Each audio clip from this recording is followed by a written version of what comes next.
दिल्ली के 100 से ज़्यादा स्कूलों में बॉम्ब थ्रेट दिया गया है, जिसमें कि नोएडा के स्कूल्स हों या दिल्ली के स्कूल्स हों। सुबह 4 बजे एक ईमेल आता है जिसमें तकरीबन 100 से ज़्यादा दिल्ली के अंदर एनसीआर, गुड़गांव, नोएडा में जो स्कूल्स हैं उनमें जो है वो बॉम्ब थ्रेट आता है कि स्कूल्स को उड़ा दिया जाएगा।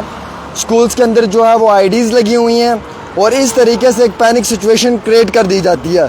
और ईमेल अकाउंट्स के ऊपर ये प्रेजेंस का एक मैसेज आता है जिसमें ये कहा जाता है कि तमाम स्कूलों के कैंप्स के अंदर जो है वो वहाँ पे बॉम्ब रखा हुआ है, आईडीज़ रखी हुई हैं, कुछ जो है वो गोला बारूद है जो किसी भी समय फट सकता है और नुकसान हो सकता है। इस मामले में 100 से ज़्यादा स्कूल दिल्ली राजधानी के अंदर जो एनसीआर वाला इलाका है वहाँ पर उन स्कूलों में बॉम्ब थ्रेट ईमेल आया। हालांकि इसमें जल्दी से कार्रवाई की गई और मालूम चला कि चनकियापुरी के अंदर भी एक स्कूल है, एक मदर मैरी स्कूल है और दिल्ली पब्लिक स्कूल जो द्वारका में है वहाँ पे भी है। और ये ईमेल जो है ये रशियन डोमेन से आया था और इसमें इन्वेस्टिगेशन जारी है।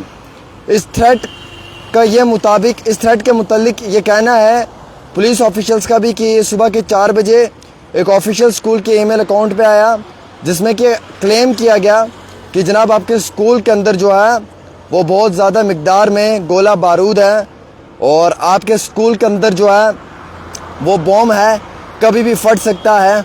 उसके बाद जूं तूं कर कर वहाँ से इमरजेंसी में विकेट किया गया बच्चों को, लेकिन दिल्ली पब्लिक स्कूल ने स्विफ्टली इसमें रिस्पॉन्ड किया और अपने तमाम बच्चों को जो है वो वापस भेज दिया अपने घर। और पेरेंट्स और कम्युनिटीज़ के बाकी जो लोग हैं उन तक भी ये चीज़ को जो है वो अक्रॉस फ़ोन अपनी ईमेल और व्हाट्सएप ग्रुप से इंफॉर्मेशन दे दी गई। हालांकि इस मामले में जो डिस्पोजल स्क्वाड्स हैं और बाकी जो इंक्लूडिंग बॉम्ब डिटेक्शन टीम्स हैं वो पहुंच गई, उन्होंने वहां पर चेक किया, उन्हें उसके इर्द गिर्द कुछ भी मालूम नहीं चला। बाद में जो लेफ्टिनेंट गवर्नर हैं विनय कुमार सक्सेना, उन्होंने ये दिल्ली पुलिस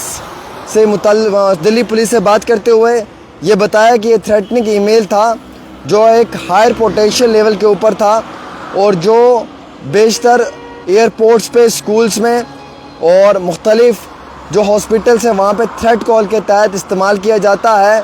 और ये सिर्फ़ एक हवा थी, ये सिर्फ़ एक अफवाह थी, उसके सिवा कुछ भी नहीं था। लोगों को घबराने की ज़रूरत नहीं है और सब ठीक ठाक है। हालांकि उससे पहले बड़ी पैनिक सिचुएशन से क्रिएट हो चुकी थी क्योंकि मैक्सिमम इलाके के अंदर ये कहा जा रहा था कि बॉम्ब थ्रेट है और शायद जिसकी वजह से दिल्ली के इर्द गिर्द एनसीआर वाले स्कूल्स में जो है वो बड़ी मकदार में नुकसान भी हो सकता है। लेकिन अब ये क्लियर हुआ कि ये कोई बॉम्ब थ्रेट नहीं था बल्कि इट्स जस्ट है एक, हम कह सकते हैं कि हवा, एक किस्म की अफवाह जो लोगों को डराने के लिए या लोगों को पैनिक सिचुएशन क्रिएट करने के लिए इस्तेमाल की जाती है। इतना ही नहीं दोस्तों, बल्कि इसमें जो है वो 100 से ज़्यादा स्कूलों को थ्रेट दिया गया था। मोर देन 100 स्कूल्स जिन्हें बॉम्ब थ्रेट था कि स्कूलों को बॉम्ब से, आईडीज़ से, जो बाकी गोला बारूद होता है उससे उड़ा दिया जाएगा।